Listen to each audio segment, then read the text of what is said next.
Welcome, everyone. I am Rabbi Katy Allen, and I am delighted to be here with three other writers. We'll be sharing something of the works that we've written that each one relates in a very different way to climate change. I am the co-founder of Jewish Climate Action Network, and so I'm just happy to be the one to welcome all of you today. And we are going to be, our moderator is going to be Judith Black, amazing storyteller and turned climate activist storyteller and storyteller climate activist, and just wonderful all-round person. So I'm going to let Judith take over. Okay, thanks, Katy. I'm going to put that on my tombstone. So all right, wonderful. I love it. So thought I'd start with my one climate joke, because the subject is so odious and so serious that we need more climate comedy. So I don't like the term climate change, because change is organic. It is natural. Like a man will say, my wife's going through the change. So what do we think? The Earth's going to sweat for 3 years, then bulge around the equator? I don't think so. Okay, that was it. Now on with our much more brilliant authors. Everything I have read about Dr. Mirele B. Goldsmith makes me want to friend her in real life. And Mirele, my son lives in DC, so I'm there every 3 months, just to let you know. She is an environmental psychologist, educator, and activist, an expert in how to change human behavior to solve environmental problems and build a sustainable future. Oy, does she have her work cut out for her? She is the founder of the Jewish Earth Alliance, attended the UN Summit on Climate Change in Copenhagen, and was the lead Jewish organizer for the People's Climate Marches in New York and Washington. She directed Hazon's Jewish Greening Fellowship and has been widely published. But it is her journey to and commitment to this work that really inspires. I mean, like many of us, she's working to make sure, for instance, that the IRA and the bipartisan infrastructure bill money actually gets to the communities that need it, not just those that can afford high-end grant writers. And I'm just going to quote her from an interview because I loved it. So, quote, "It is very clear that the harms caused by the changing climate are impacting already disadvantaged communities first and worst. We believe that our Jewish faith requires that we act in solidarity with communities impacted by environmental injustice that are suffering from heat and extreme weather, as well as legacy and continuing pollution from fossil fuel infrastructure." So here is the author of How to Change Minds, Lessons from Jonah, an essay included in the Sacred Earth, Jewish Perspectives on Our Planet. Mirele, it's all yours. Thank you so much. What a wonderful introduction. And what an honor to be part of this program. So my chapter is part of this wonderful book, The Sacred Earth, which includes chapters contributed by over 40 authors with a wide variety of perspectives on climate change. So after this program, I suggest you go out and get that book and find out what 40 amazing people have to say. In my chapter, I address hope. And we really need hope to get us through what's coming with climate change. What I tried to do is combine two types of knowledge: our Jewish wisdom contained in the Bible, along with scientific research about human behavior.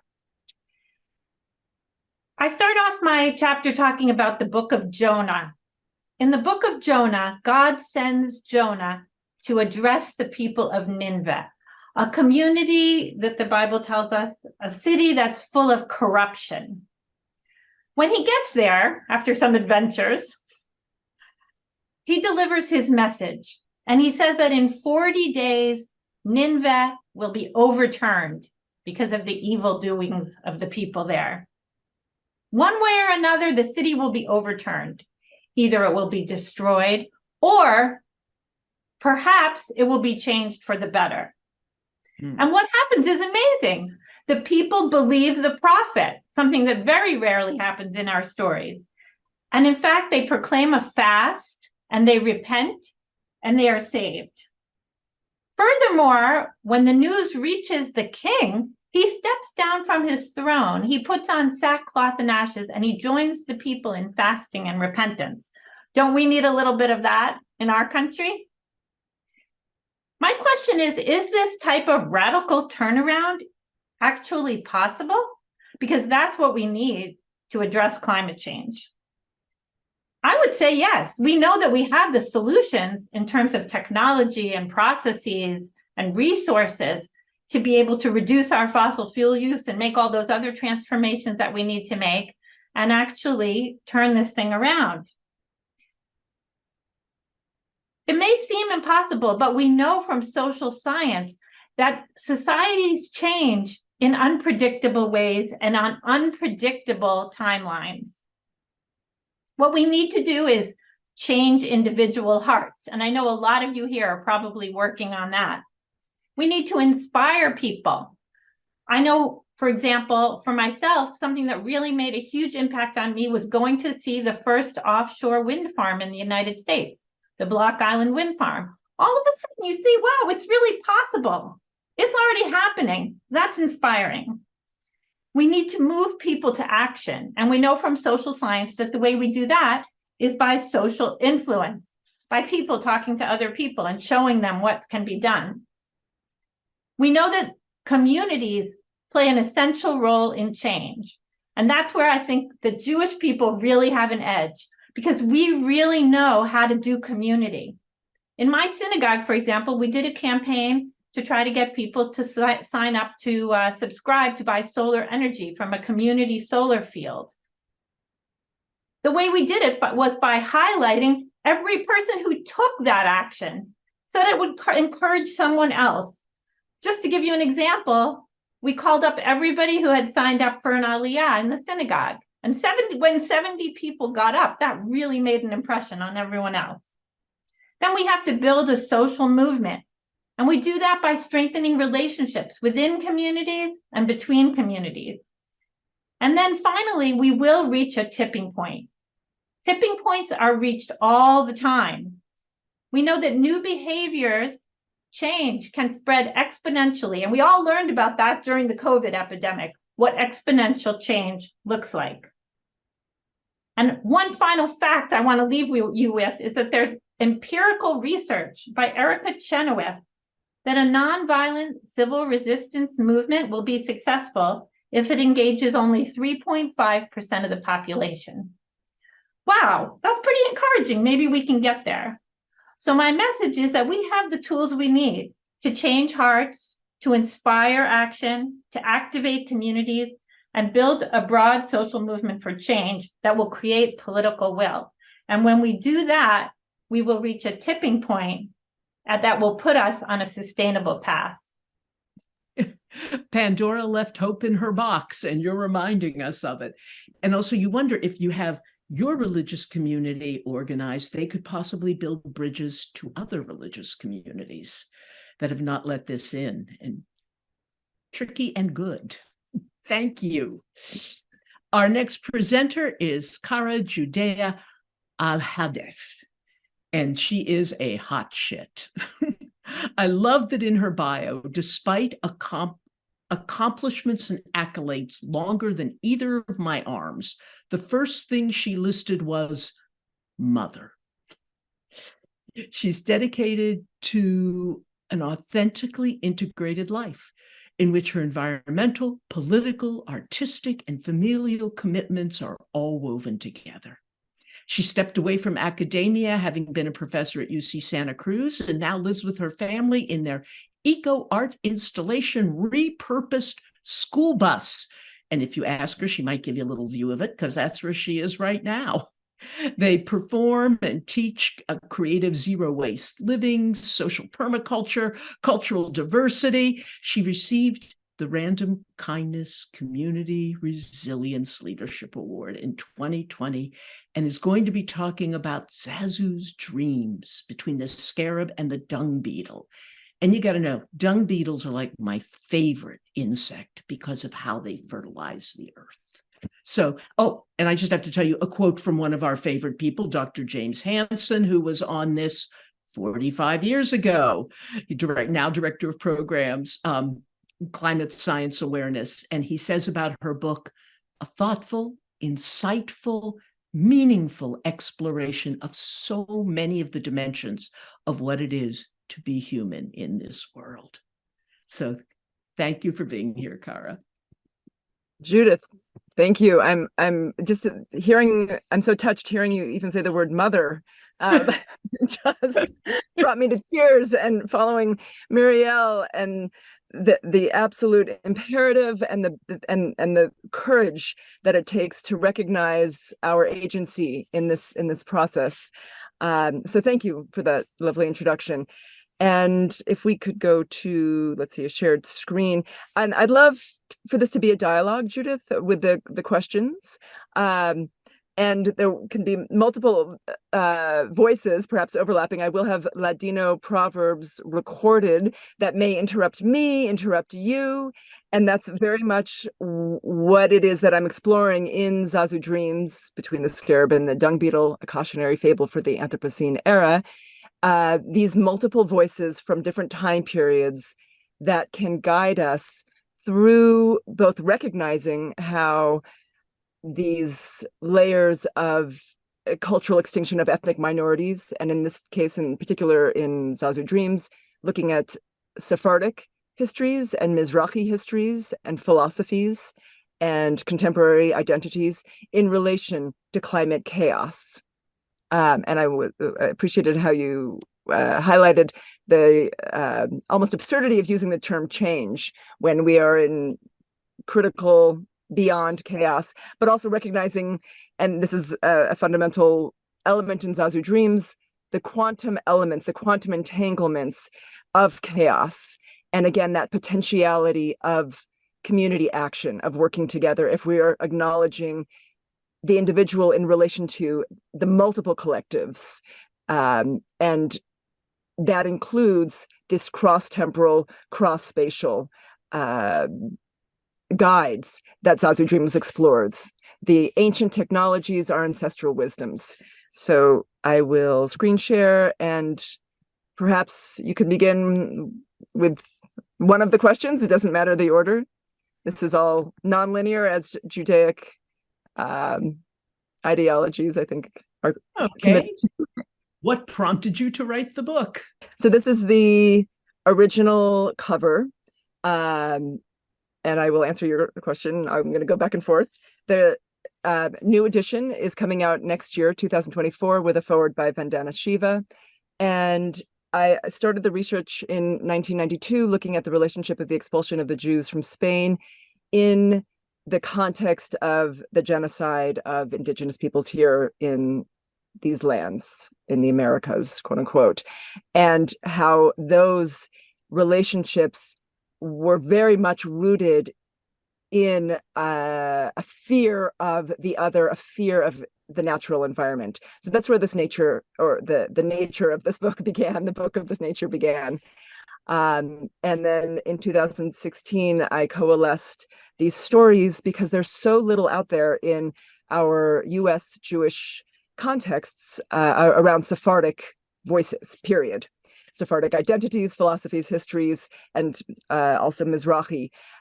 So that was my initial take, that I needed to address those intimacies in relation to climate chaos and in relation to the intergenerational aspect.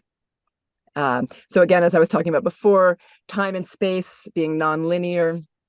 This is one of the images. My mother is my collaborator, Mikhail Amato. We collaborate around fossil fuel addicted economies, and she did all of the illustrations for both editions. And the story is of the story is divided into two sections, image and narrative in the first section. There are about 100 gouache paintings that Mirele painted. And then the second section is kind of like an encyclopedia of historical, literary, economic, environmental science references, economic references. And so it's a dialogue between the sciences and the humanities. Con pedos no se bulladea huevos. So this is the first Ladino proverb translating as, we cannot paint eggs with farts. And I think of this in relation to my critique of greenwashing, which is significant throughout the text. Greenwashing in relation to environmental racism, looking at the falsehoods of the renewable energies movement. Also, for example, here are complete misinformation, disinformation around hygiene, around fertilization, around our bodies, looking at the relationship historically with, for example, Sephardic Jews in the context of the Inquisition and our contaminated blood, the limpieza de sangre, the clean blood, and of course, eugenics, racial hygiene, and how that fits into ideas of property, into ideas of land ownership, of course, colonialism. And in this case, looking at the misinformation about compost and poop, and how we are in a hygiene addicted society with all of our hand sanitizer and sewage systems, which consume mass amounts of water that we're pooping into every day. And looking at, again, the relationship between science and the humanities as we examine poop. For example, this is one of the examples. You think human composting will cut into any of this? Say that again? You think human composting will cut into any of these old belief systems? Well, not just human composting, but looking at our bodies differently. And even the Jewish prayers to acknowledge gratitude when we poop and pee, our orifices, and how the metabolism of our own bodies are integrated, are a reflection of the metabolism of the Earth's body. There's another proverb. Me lavarán, lo improvisó mi padre. So bargains aren't always bargains. Again, referring to the greenwashing nightmare that we're in terms of corporate co-optation. I'm sure I'm moving over time. I'm just going to go through the slides quickly at this point. A donde comen dos, comen y tres. Where one person can eat, two people also can. So looking at the histories of hospitality, conviviality. Montañas lloran por aire. Mountains cry for air.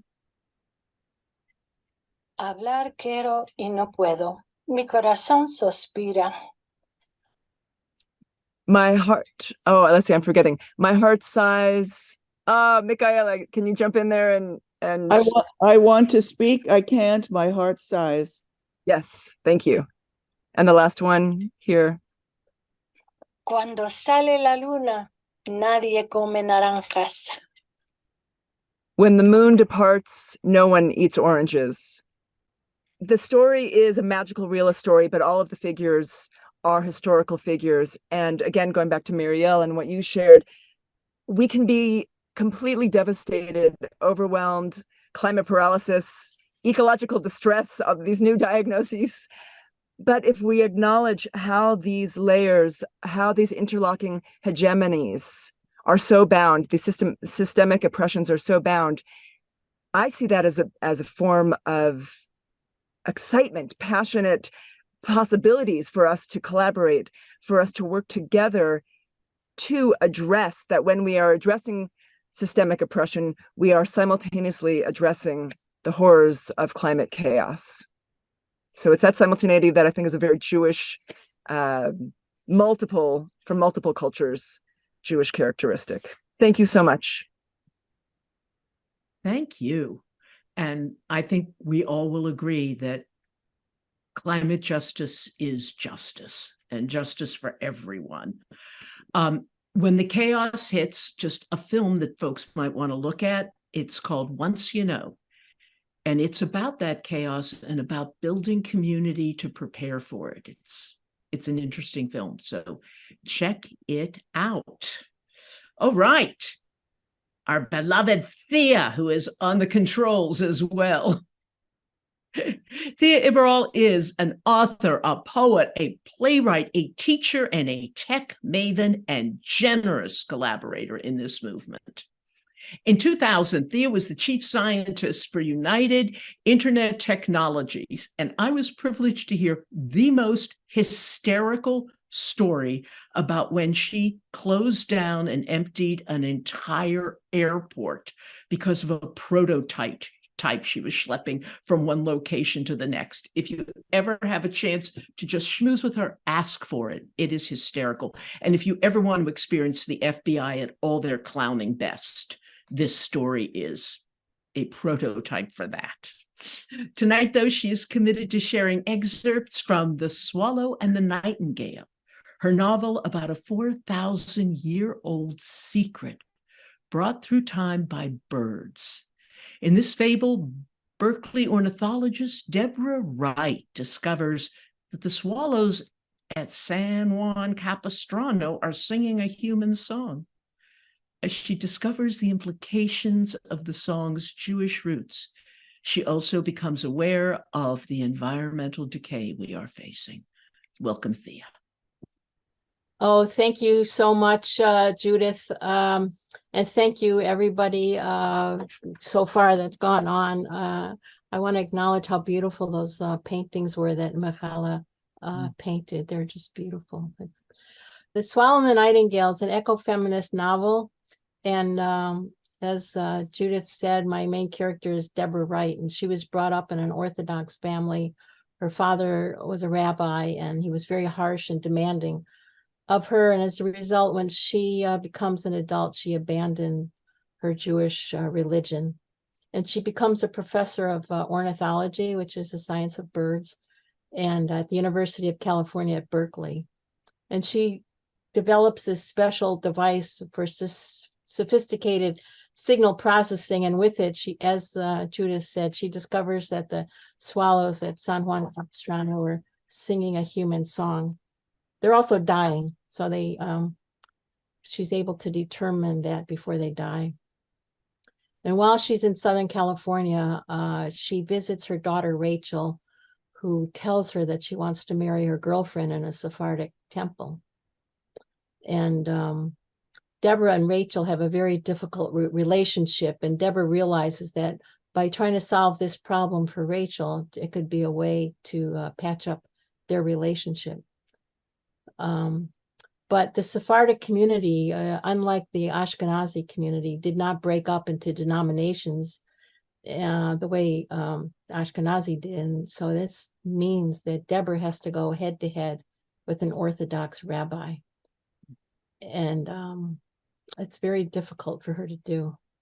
What I'd like to do is share a scene from the book with you. In it, Deborah meets her friend, an anthropology professor, to discuss what to do about her daughter, Rachel. And they talk while they're walking through a campus Earth Day awareness fair. And she gets bombarded by people on both sides of the problem, climate activists and climate change deniers. So this is from the book. Next to her stood another nonprofit booth. The sign in front of it said, our 10,000-year picnic is over. A white man with a flat nose, neatly clipped mustache, and goatee smiled at Deborah. It's not like we have another planet in our back pockets, is it? Deborah smiled slightly. You make it sound so serious. I'm not sure I believe in climate change. We're even. I don't believe in gravity. Huh? Of course there's gravity. Deborah was taken aback. I stack papers on my desk, and I'm amazed when they fall. She stared at him, trying to figure out if he was for real or not. But science isn't religion. When it comes to climate change, it doesn't matter what you believe, only how you act. He handed her a flyer. It's been known since 1896 that increased carbon dioxide in the atmosphere raises the surface temperature of the planet. It has? Her eyes went wide. He nodded. That's verifiable science. Doesn't matter if you believe it. So tell me, how do you feel when your temperature rises a few degrees? She stared at the colorful graphs on the flyer. Not well. He pointed to one of them that showed the redder and redder temperatures. A 3.6 degree Fahrenheit rise will seriously affect our lives. And we're about 40% there, already starting to lose resources like coastland, snowpacks, and forests. Her neck started to tingle as she backed away. The man called after her. There are consequences to our behavior. Hope you don't float off the earth. Deborah looked out at the sea of white booths, hearing voices blur into a hollow echo. The band played Berkeley's Big C fight song. She felt she had walked through a funhouse at an amusement park where everything distorts. The nonprofits were saying one thing, the corporations another. It felt like a game show where you have a choice. What's behind door number 1, 2, or 3? There was no way to know who was helping and who was being greedy. All the colors of clothes and skin and trees vibrated as she saw that the problem of the environment was more extensive than what she believed. She knew the importance of birds and forests, but this was so much more. She rubbed her temples. No wonder the swallows are dying. It could be from any and all the activities that people are doing as civilization tries to compete and cooperate into survival. The swallow song gave her a clue to something going on. What it was, though, she had no idea. I'll talk more about the book in the questions, so I want to end right there.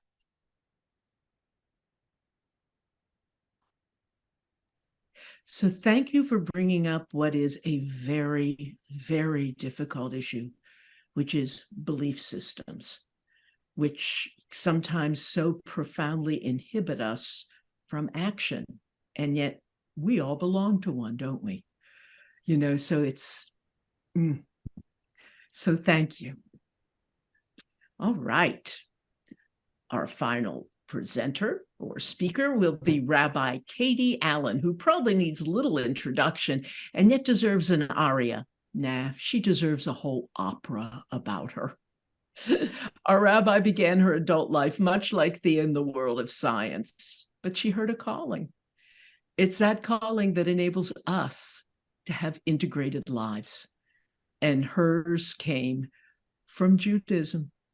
Beginning her work as a chaplain at Brigham and Women's, she continued to drill down, uniting her passions and her faith, and is one of the, as she mentioned, co-conveners of the Jewish Climate Action Network, which has done so much and was started, I think, birthed December 2013 at Limud.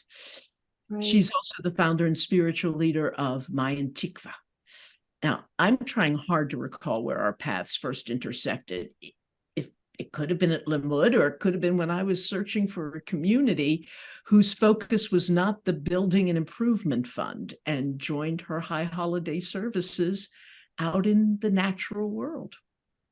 Katy has been a subtle and deeply motivated and motivating force in the Jewish climate movement. Tonight, she joins us as author of A Tree of Life, a story in word, images, and texts. It contributes a poetic and visual exploration of the journey through trauma towards healing. And I don't know about any of you, but I started having a very hard time sleeping and realized after actually going to a session that Katy had started, I wasn't letting myself cry enough. Cry, howl, wail through the trauma, and then try to walk towards healing. And so she is here to help us all do just that. Rabbi Katy Allen. Thank you so much, Judith. I think it actually predated both of those back when I was a storyteller. But it's a delight to be here, and wow, the three people who went before me is just amazing. I'm so grateful to have brought this really such diverse group of writings and thought processes together here tonight. So I said I should go last, and why did I say I should go last is because, okay, so this is about the book that I have created is really about dealing with our emotions around whatever traumas we may have been through. And frankly, right now there's a trauma of the war that's going on that's traumatizing us one way or another, and some level or another, some more than others, but all of us to some extent. And climate change, it can be happening without even us knowing. So I just want to share with you a little bit about what's in this book. And there's a little theme of mothers going on here too. I love the fact that those are paintings, those incredible paintings were by your mother, Cara. I am sharing photographs that my mother, may her memory be a blessing, did when I was much younger. So Thea, if you would share the slides that I brought, I just wanted, and you can just skip to the next one. But this is one of my mother's photographs on the front. So I wanted to share with you what the contents of this is. So there's about 65 spreads, and I'm going to show you one of them so you get a taste of it. But after you get through the front matter here, the titles are Before, Beginning, Trauma Unbeknownst, because I think we really don't realize, we don't stop and say, oh, I'm being traumatized right now. It happens without us realizing it, even if it's like, it's sort of like a major traumatic sudden event. It's not like we're stopping to say, oh, I'm being traumatized. We're trying to deal with it and get through it. And it's only later on that we can realize that. And then the next one is Fog, Shutting Down, Turbulence, Embracing Light and Darkness, Coming Home, and After. So these are all things that this has come out of my own experience of childhood trauma, but also in working through that, through my lifetime, but also beginning over time to understand the traumas that are caused by things in our environment.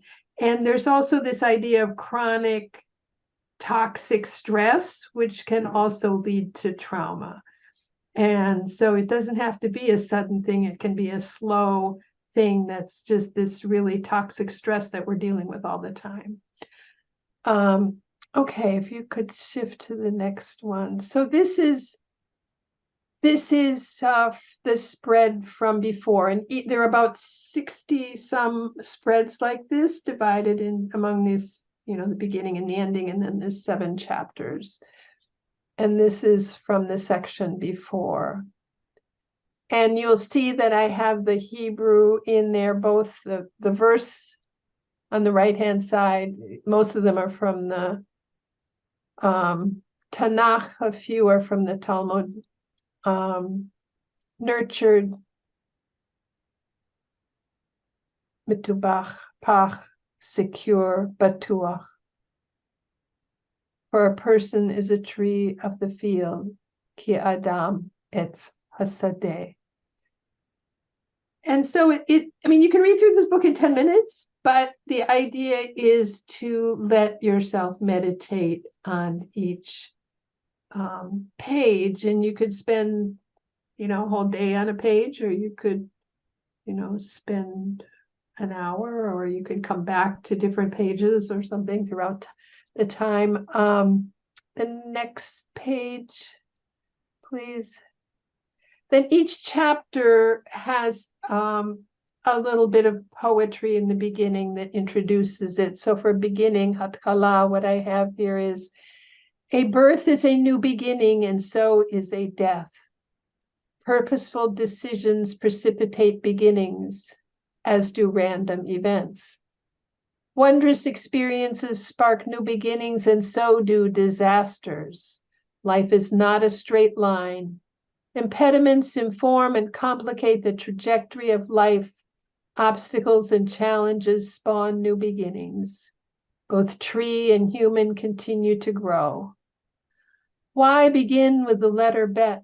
The ancient sages ask of the Torah and the mythological story of creation. Why not the second letter of the Aleph? Why the second letter of the Aleph Bet and not the first? Perhaps because the letter Bet begins the word bracha, blessing. What do beginnings mean to you? Okay, you can stop the sharing. So in the beginning of this book, there are suggestions for how to use it. And since then, I've also created a more extensive guide to using it to lead a group, which I have done a number of times. And what I offer are suggestions for sort of creatively experiencing this, like drawing or writing or just like being outside and being with the trees and looking around, or singing, or, and there's all kinds of options of how you can sort of let out what you're feeling as you read through it, because that the idea is that this is really a tool, a useful tool to process some of the emotions that you might be experiencing around climate change, whether you're aware of them or not. And also, all of our crises and everything all interconnect. So, if you had the loss of a loved one, the grief with that is going to intersect with your grief about, about whatever, the climate, the state of the world, whatever you want, multiple choice or check boxes, pick as many as you want. And so, and that also provides the opportunity to have some communal experience of it. And that I think is also really helpful because, people have different wisdom, and that gives them the opportunity to share that wisdom. So, so I invite you to use it as an exploration and to share it with people around you.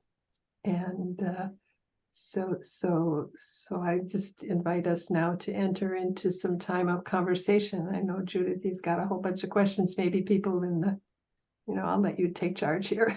Maybe other people have questions too. So before I ask the canned questions, go on down to your reaction button, that little smiley face with the plus. And if you have a question, just hit it, because live in time is always more interesting than canned. And while you're hitting that little button with your thoughts or questions, so birth, death, and Katie, you forgot decomposition. That's what makes it a cycle. Well, but the very last spread, the after is like starting over again. So, yeah. Right. It's not, as we say, nothing is a straight line here. No, like those of us who've been talking about human composting, we all want trees growing out of us. It's like, yes, put us in the ground and make a tree come out. Okay, Susan, I just want to tell you, I'm coming from south of San Francisco, between San Francisco and Stanford. And when I was on your group by accident once before, I thought this group was so wonderful. And I've heard Mirele, and I just wanted to say she's spoken to our Bay Area chapter when it existed, and she knows Louise Lipsy, who has really driven all of our climate action in the Bay Area. Anyway, my question is about the Anthropocene era, using that term, and I think I understand it, but I'm not sure. I know it has to do with geology. Could you explain it a little bit? Sure. Yes. Thank you. Thank you, Susan. For all of us and also audience members, please jump in as well. I'm using it in general framework, human-induced disaster, environmental disaster. So that's a obviously terribly reductive definition, but where there is an implication of our complicity. When I taught at UC Santa Cruz, I had my students write both a gratitude journal, but also a journal of internalized fascism. That's a phrase from Foucault, internalized fascism. So that would be an example of the Anthropocene. And it is an entire era, of course, with our industrial, digital, techno-euphoric, addicted. Thank you for that. I was at Berkeley in the 60s. That's when I went to school. So fascism. That's fabulous. I envy you.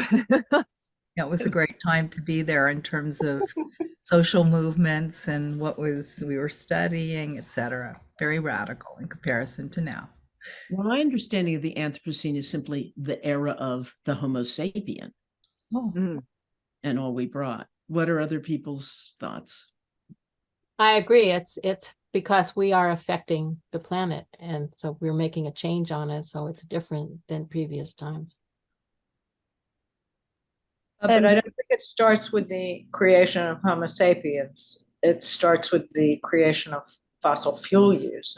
Industrial consumer Industrial revolution. culture.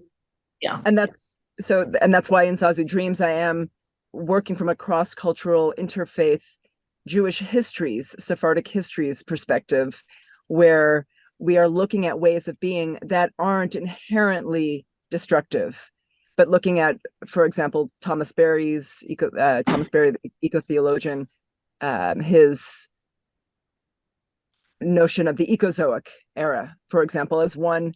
There's the Ecocene, the Symbiocene in relation to symbiosis, biomimicry, all different epics, different ways of being that aren't inherently a linear destructive based on notions of progress and development that are central to imperialism and colonialism and But even our when daily lives.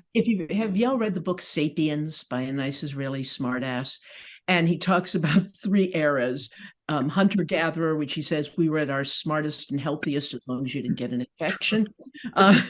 Longevity was short-lived. They only lived in hunter-gatherer to about 35 years. I'm going to add this. I shouldn't be talking, but my brother-in-law is one of the world experts on prehistoric human beings.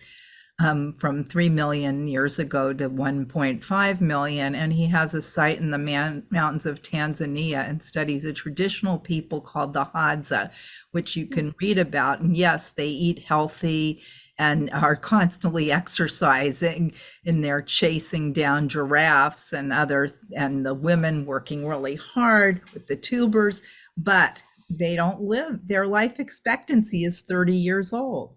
Right. You don't want to get an infection. And you do work hard. But then also... And live a life of quality. Right. And the agricultural era was no gift to this planet because we knocked down old growth forests. We began uniform styles of agriculture, which did not promote human health or soil health. So it's kind of like, And that's before we even got to exploiting the fossil fuels. Yeah. Other thoughts? Yeah. I have a question for Mirele, which is that I would be interested in hearing a little bit about some of the other essays in that book. Like what if you could give us a little taste of what else there is in the Sacred Earth. Well, thank you for asking. First of all, we have another author with us. Rabbi Devorah Lynn is on tonight, and she has an essay in the book. Devorah, do you want to say something about your essay? Yes, where Mirele is about taking action. Mine is on the second paragraph of the Shema, which has been eliminated from many Sidurim. And I am advocating to bring it back because I feel like it is a wake-up call every day that you can recite. And that it should be reestablished, and that it's also a self-assessment of, well, what am I doing to contribute to what's going on? It does strike people as reward and punishment, a god of reward and punishment, but it's really the rewards and punishments that we engender by our actions and taking responsibility for them. Please So, recite it. please recite it. Recite it. Yeah, I The didn't know The Shema. The No, no. second paragraph. the second paragraph. What Oh, the should second paragraph. It's quite long, actually, and I'd have to go get my book. Okay. I should know it by heart after studying it this much, but I don't. But because basically, I never- it's saying if you follow my mitzvot and you do all the things that you have, then you're going to have lots of nice rain in the produce and everything. And if you don't, then forget it. It's going to be all destroyed. So it's about ties in our actions to what's happening. And it's very interesting because it talks about 3 things that we have on our Shabbat table every week that are very dependent on climate. Grapes, olives, and what's the third?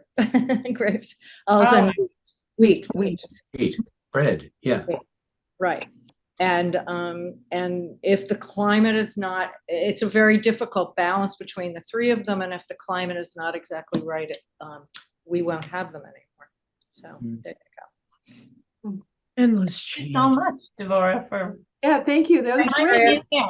I'll just say that the book includes a lot of different things. There's essays about liturgy, there's theological and philosophical essays, and there are even personal essays and ideas, rituals that you could adapt. For example, Dee Herman, another colleague of ours, has a poem about ferns and how they reach back in geological time. That's a wonderful meditation. Shoshana Meir Friedman has an article about how to create a local lulav. We import our lulav with the palms and the citron, and they're very intensive agricultural products that use a lot of chemicals and pesticides to be grown. And she suggests how we could go out in the woods and create our own local native lulav for the holiday of Sukkot. So there's a wide variety of things in the book. And I have to say, I didn't know what would be in the book. I just knew my chapter was going to be in the book. And I was so excited when I finally got the book, because it's full of really cutting edge, creative, new thinking about the connection between Judaism and the environment. So, Mirele, in terms of changing minds, George Marshall's book, Don't Even Think About It. Oh, yes, I have it on my shelf. I think I might have referred to it in the article. Yeah. Okay, so I just wondered what you thought of it and if you were sort of agreed with most of his. It's a book about what stops us. Basically. I think the problem, I have to say, okay, he's a great thinker and researcher on these issues, and the book is very important. I find it a little difficult to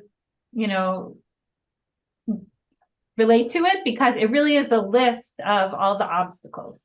Right. And I think that we need to focus. There's other research out there that says that what really motivates people is a vision of the future, a positive vision. We have an emergency in front of us, but it's an emergency that's very slow moving. It's not the kind of thing, it's hard to understand, it's complex, it's overwhelming, and we need to inspire and motivate people with a vision of the future and with an understanding of how we can get there, change.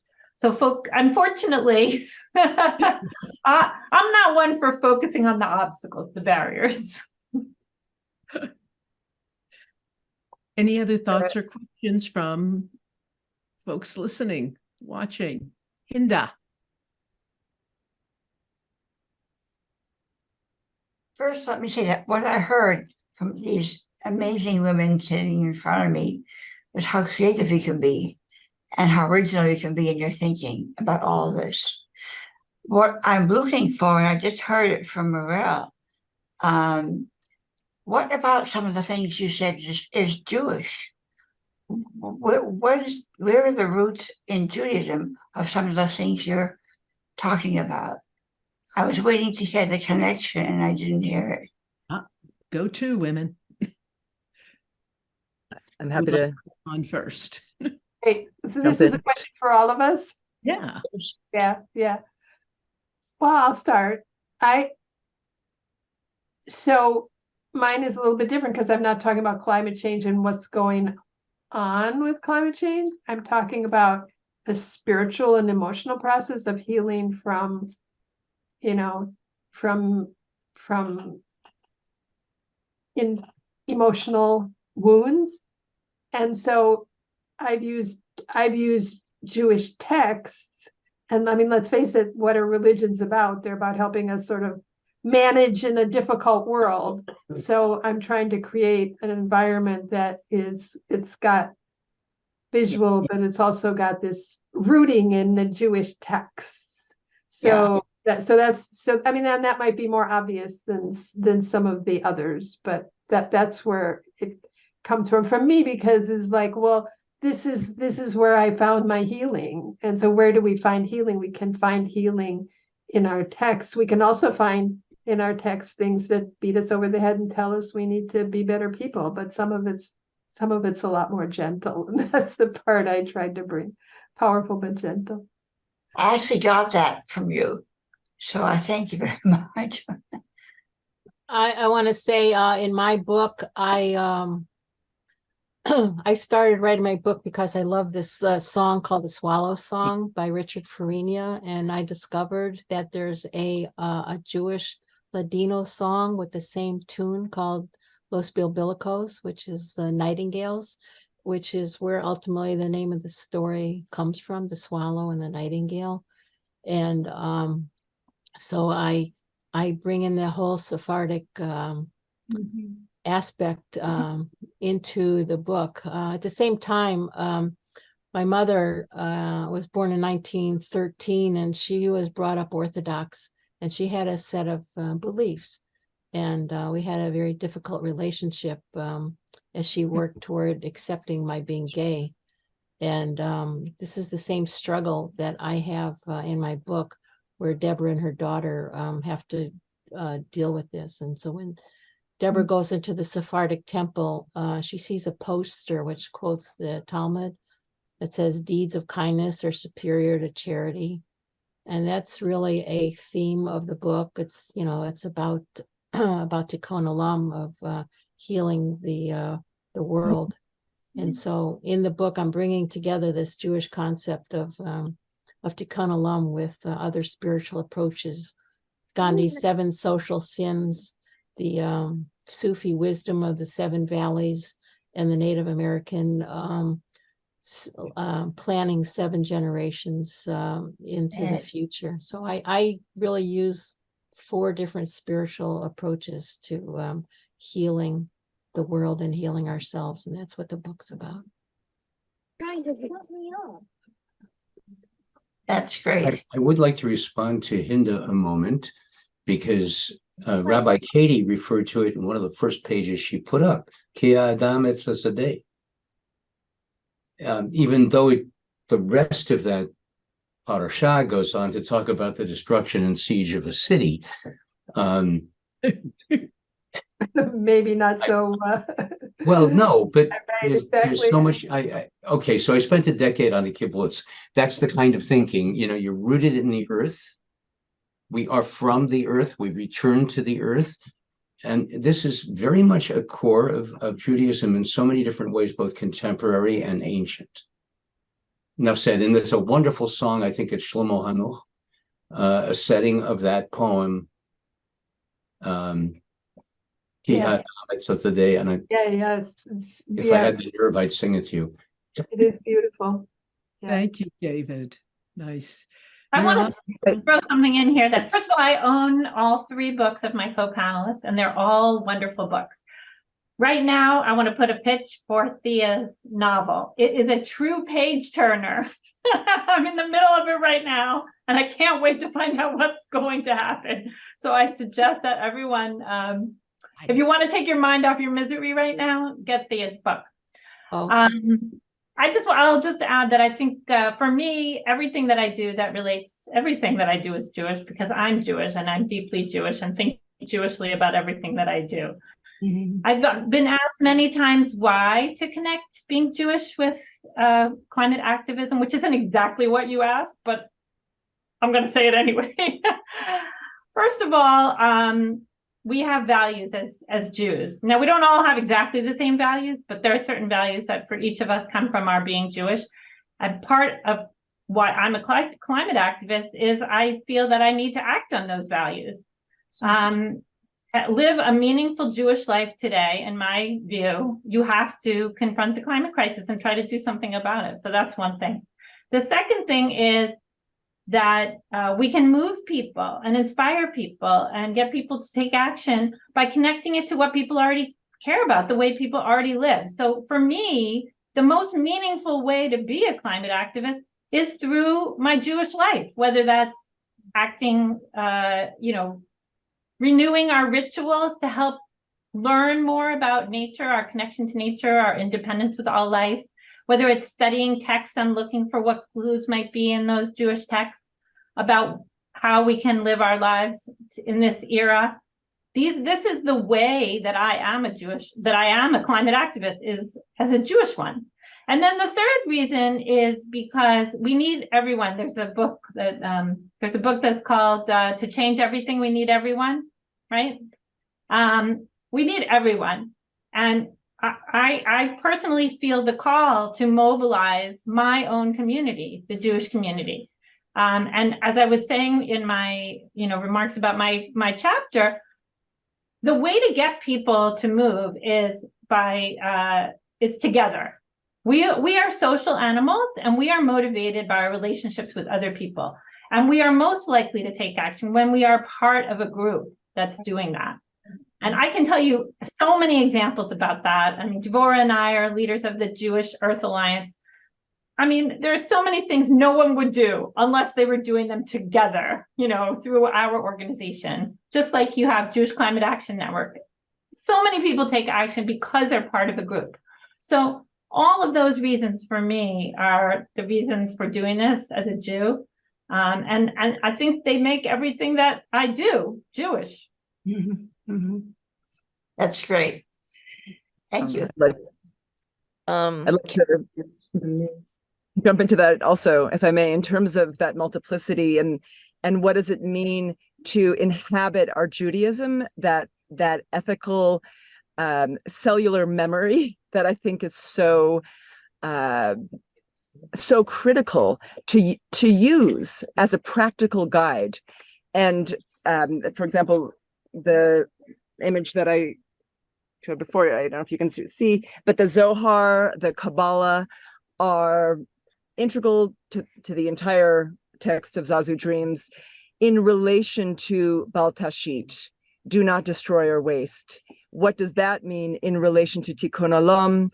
What does that mean in relation to how we are raising our children, how we are expressing our differences as Jews, how we are expressing our similarities with Muslims, our interfaith commonalities? All of that is integral to the action that is really a manifesto. Zazu Dreams is really a manifesto that is relying on Judaic traditions, on Judaic philosophies of our relationship to land through diaspora specifically. And I'd be happy to share a presentation I just gave on hospitality in relation to environmental racism in the context of the Talmud. I can maybe put a link in the chat if I can be that coordinated. I would love to hear that. This is Naya. I would love to hear that hospitality piece. And I just want to say the Jewish value that I have is just choosing life. If we're choosing to be a climate activist, it's because we're choosing life and sustainability. And I read Thea's book a couple of years ago and started taking writing lessons with Thea. And I feel like now maybe 6 or 7 years ago, I feel like I'm a writer now, and that telling the stories about the environment and about how we interact and treating the things in the environment as our kin we're all kin. So it doesn't have to be something breathing, or it could be something four-legged. And asking those other entities that are on the earth what they're doing here and what their power is really important. And then fourth, I belong to this biodiversity for livable climate with with Judith. And our teacher was homeschooling high school students, and then the adults wanted to come to class. But he has started, he calls us a symbiosis team. And so we've been together about 4 years, and I feel like I'm on a team. And when I do something with the environment, and when I do some action, I'm doing it on behalf of my team. And I go back to my class and I said, what do you think about this? And what do you think about that? And I just had a quick thing is that there's trying to save a pond in my town in Concord. And there's a big debate about whether to take down a dam and let it flow and let it just be a river, or should they keep the man-made pond? And I'm finding that there's a lot of people on both sides. But I know from my class how complicated it is, and that water and where the rivers cause our climate to change. And I know how complicated it is. So I'm trying to figure out, as a Jewish person, how not to make it the dam stays or the dam doesn't stay. I'm trying to make it, how can everybody together work for the environment? And I'm not sure how to do that, but I'm going to take it back to my class and ask other people. So I think that holistically, if we look at nature, nature knows how to sustain itself, and we have to take ourselves back to that. Yeah. And it's amazing how during the pandemic, nature started to heal itself so quickly. And then what we do? We went right back to our practices. But let me just say, since Nayana has started taking classes with Thea, she now has New York Times reviewed books. Wow. No, I'm joking, but still, it's worth it. Okay, so there's a question that really comes out of this that's perfect. Is there a call to action in your books? If so, what is it? What do you hope people will do after reading your book or your chapter? What's our call to action? I will start with mine. Mine's a novel. It's hard to have a call to action in it. But my father was a theoretical physicist, and who taught me to look at the big picture, the long view of things. And I think somehow Kara and I are very related, because we're both doing really exactly the same thing of taking this really big picture and looking at what's going on, because everything that we do is within a context. It's within a historical context, and everything is connected, as the Third Jewish Climate Action Conference theme was. And it's true, everything is connected. So if there's a call to action in my book, it's really to be aware of this, the big picture, that everything that we do, putting gas in my car or using the gas stove, it's affecting everything. And it's something that we all have to think about. And so what you want to do is contribute to real solutions, not make-believe solutions that you think will work. Really learn what the big picture is. And there's one thing I want to say before I go, and that's that I did the Al Gore training in the spring, the Climate Reality Project, and I learned a lot, and I've been involved with them. And so I just wanted to share that, because I got into the climate concern in terms of activism a few years ago. And I just wanted to tell you that that's been extremely helpful to me as I'm preparing some presentations to take into the schools. I'm retired now and I have time. So Susan, I did that too. And listening to Al talk for an hour and a half or 2 hours was like being hit with a ball-peen hammer. I know it. I know this. I know this. Well, other people can do it if they just go online. So here's how do we get people into action? So you can know too much and feel overwhelmed. Yeah. How do you move people into action? If I could underline. Okay, go ahead, Kara, and then Katie. And Katie, please jump in. I just want to underline I'd say the peculiarity of distinguishing a call to action. my work is often interpreted as manifesto, and I find that so indicative of capitalist consumer convenience-driven culture, that when we express an ethical urgency, a political urgency, it is framed within something separate, perhaps, from, as you said, your work is a novel, something separate from our daily lives, the intimacies of our daily lives. And that, to me, is, I would say, un-Jewish. To me, being Jewish is inherently a call to action. Being Sephardic even steps that up even more because of our histories of being minorities within minorities. So just before we go on, and Katie, please jump in, but I wanted to underline maybe a taken for granted framework. There's a Ladino proverb, the camel does not see his own hump. And we are so immersed in that in 2023, 2024, where the normalcies, our hegemonic paradigms are so ingrained that a call to action is somehow separate from what is seething from our histories. And that, to me, is tragic. It needs to be underlined, and I find it tragic. But thank you for igniting that discussion. Yeah, thank you. No, that felt like a perfect segue in some way, because what I was going to say was that I feel like what I would hope that my book would do for someone is to help them sort of reconnect with some piece of their authentic self, or their deeper heart, or their more healed space within them. And then whatever blossoms out of that is going to be something good.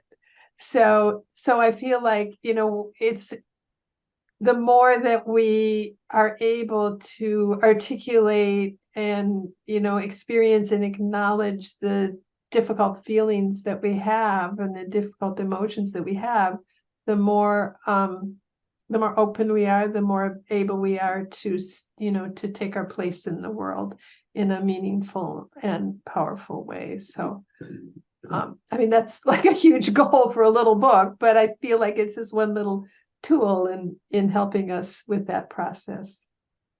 Chapter is really directed toward people who want to get others engaged. And I've worked with many Jewish climate activists, and many of us are frustrated a lot of the time because, not everybody wants to get engaged. Not everybody wants to do something. But I think that another part of that is that often we don't know how to mobilize people. And in this chapter, I tried to give some insights from social science that, honestly, I found that if you employ them, you will mobilize people. People are more likely to get involved. I've learned a lot from community organizers as well. And, there's a real Torah, a real skill and knowledge base among community organizers about how to activate people, to get people to get past their reluctance or their fear or their, lack of confidence to get involved. And that really starts with developing relationships. I said humans are social animals. So the first step, if you take any community organizing training, they'll tell you the first step is the one-on-one. Sit down and talk to the person and get to know them.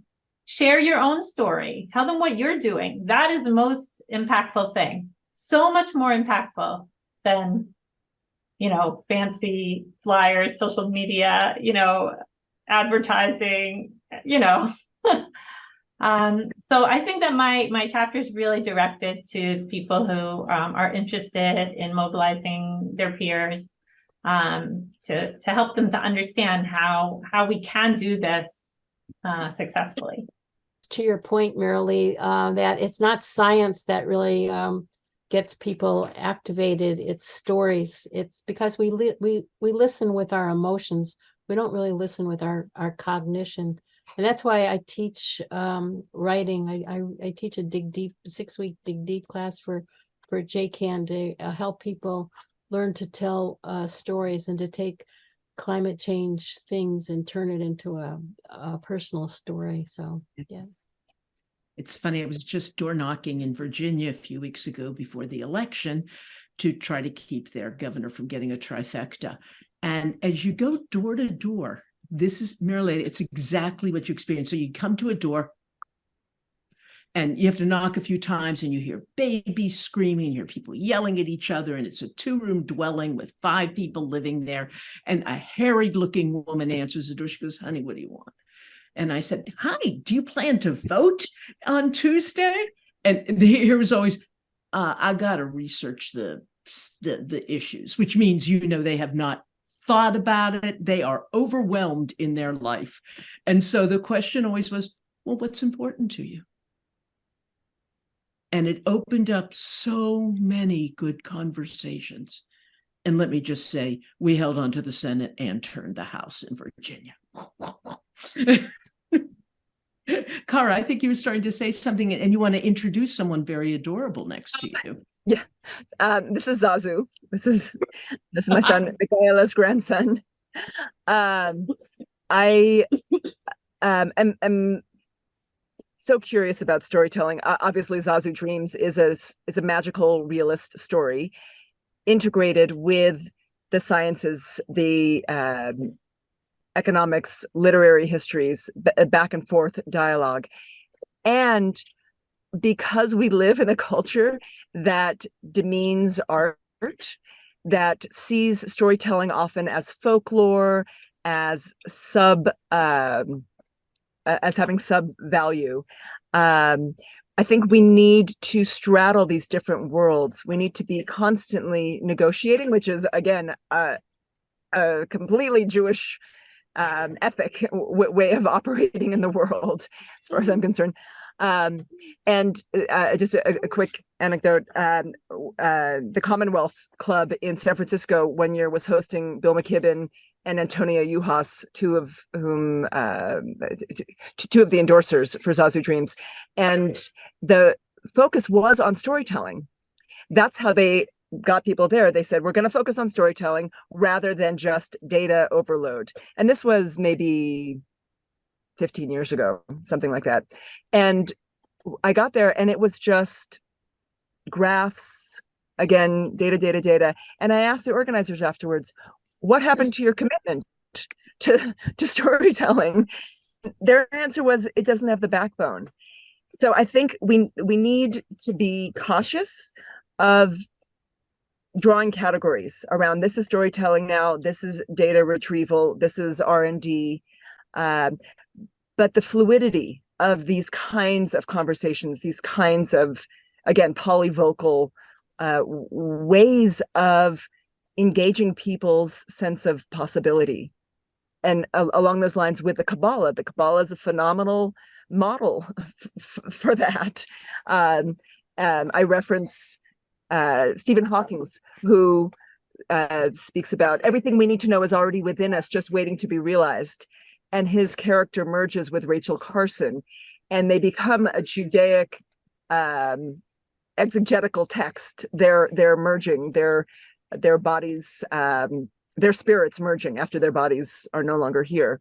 So it's that interplay that Thea, with your relationship with your father, I think really is a beautiful example of. I feel I love what you're saying, and I feel like, that what went through my head was this idea, well, everything connects, it's all connected, everything is connected.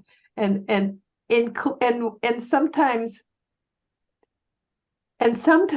when we try to separate it, which we do all the time in all kinds of ways, we start losing that idea, we start to think that things are not connected. Because we want to create this category here and that category, or this group and that group, and those people, and then those people, like, well, wait a minute, we're all human beings, aren't we?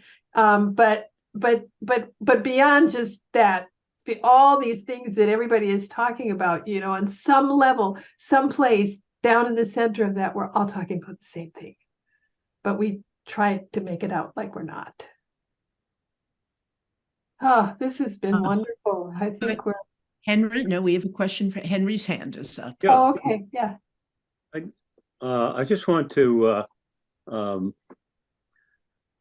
know, echo what Mirele was saying about just this last week.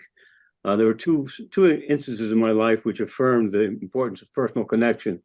In our synagogue, I'm a retired rabbi in Westwood, Massachusetts, and I attend the Saturday morning chevra. We have about 7 or 8 people that show up, and we pray and study and eat. And there's a kind of a discontent. You know, why can't we get more people? And people say, well, maybe we should add it in the temple bulletin or speak it from the pulpit. And I said, well, why don't we just ask people to come? And so I started doing that. And last Shabbat, we doubled our attendance. Then also, I've been involved in the Rashi School, the Boston Area Reformed Jewish Day School. And we have a admissions director, and we do all sorts of things, going to primary schools and things like that. And she says, and somebody asked her, well, what is the best means of increasing our enrollment? She said, word of mouth. Yep. So, you know, it's there. Yep. Okay. True. I'd say another. Can I just say something quick? Thank you. And people right now are starving for face-to-face, need-to-need communication, and somebody saying, what do you care about? I love what Judith said about what's important to you. It's taken me a long time to figure out we shouldn't be talking, we should be listening. I think we should wrap up.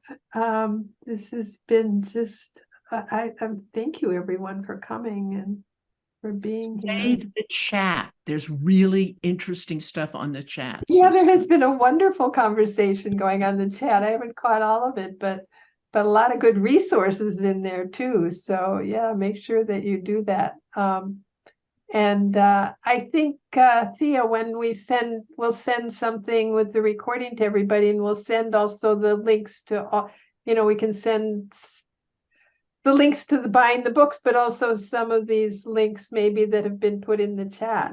Does that make sense? Yeah, Kara? Yeah, before we go, I just want to let people know I'm adapting Zazu Dreams to a screen production and a stage production. And I'm looking, I'm applying for a grant through the Jews of Color Initiative. And I'm looking specifically for Jews of color who would be interested in this kind of collaboration with a screen production, an animation, screen production, or stage. So people have thoughts. And lastly, it was translated into Spanish, and I'm looking for Spanish publishers specifically. Thank you. For this new Spanish edition. Thank you. Yeah, Cynthia, thank you for reminding me.